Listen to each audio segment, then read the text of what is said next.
Welcome to our channel. Today we how to download resume branding templates from Canva. Quick tutorial step by step clearly.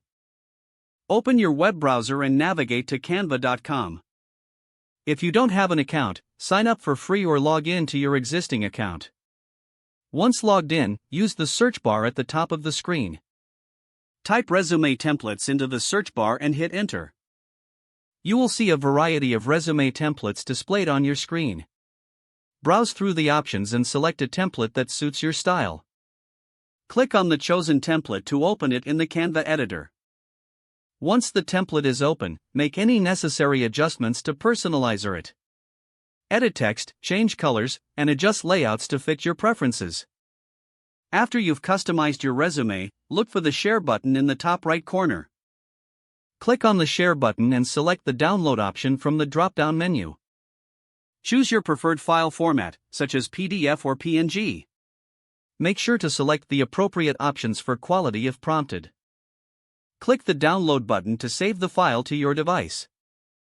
Your resume branding template will now be downloaded and ready for use. If the page does not load, refresh the browser or try again in a private or incognito window.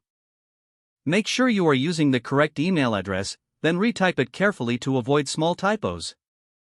If your password is not accepted, use the reset option and create a new strong password you can check your spam folder for verification or security emails, then complete any requested confirmation steps. Enable two-factor authentication if available to improve account security and reduce unauthorized access risk.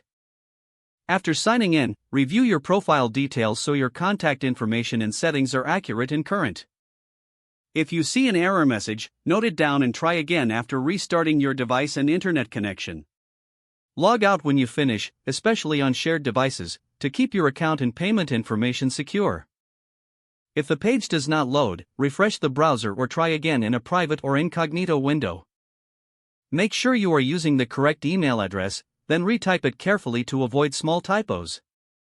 If your password is not accepted, use the reset option and create a new strong password you can remember. Check your spam folder for verification or security emails, then complete any requested confirmation steps. Enable two-factor authentication if available to improve account security and reduce unauthorized access risk. Don't forget to like this video and subscribe to our channel for more step-by-step tech guides.